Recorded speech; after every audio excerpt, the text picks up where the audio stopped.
Today we will learn the story of Mr. Joseph, who lives in the country of Vanuatu. The title of today's story is No Failure Here. My name is Mr. Joseph, and I come from a tiny island called Maskelyne off the coast of Vanuatu.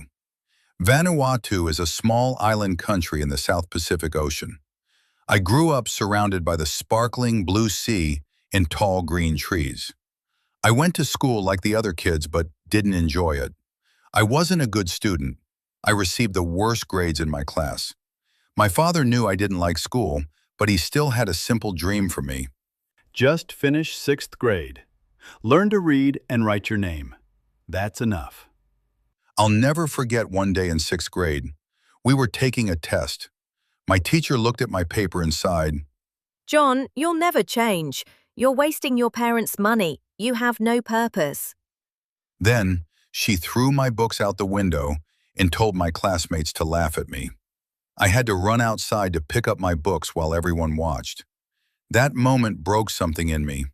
I felt worthless. But deep down, something told me not to give up. Later that year, a classmate joked, John, when you fail your exams and stay on the island, I'll hire you to fish for me. I smiled but knew I didn't want that kind of life. I wanted something more. One day, my older brother, who had become a Seventh-day Adventist, gave me a Bible verse to learn. Remember the Sabbath day to keep it holy. Exodus chapter 20, verse 8. That verse changed something in me. When I was 13, a visiting Adventist pastor held meetings on our island. I went, and his words reached deep into my heart. I decided to be baptized. Before the baptism, the pastor prayed, Lord, please use this young man in your service. After my father died, life got harder, but my church family helped me. And I began to help them by doing little things, such as weeding the church garden and ringing the church bell. Later, I became a church leader. In 2001, I moved to another part of Vanuatu. I joined an Adventist church and became part of a singing group. I shared my faith through music.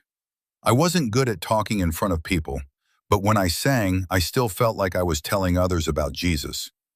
One day I went back to my island. A pastor there invited me to help him with some Bible meetings. I sang hymns each evening. One afternoon, he asked me to visit the grave of Wiles, who was one of the first missionaries to bring the Adventist work to our island. Standing by the grave, I prayed, God, I want to be a missionary too. I didn't really know what a missionary was, but I wanted to help people know Jesus. Later, I had a dream. I learned that God wanted me to go to Torres, a group of islands where no Adventists lived. I had no money and didn't know anyone there, but I prayed, God, if you want me to go, please make a way. God answered. I spent 7 years in Torres, making new friends and starting new churches. Years later at a concert, I saw my old teacher, the one who had thrown my books out the window.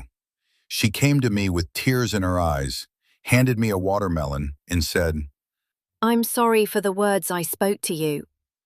She had become a Seventh-day Adventist too. Today, I'm still a church leader. I keep sharing God's love and starting new churches. I may have failed in school, but God had a plan for me.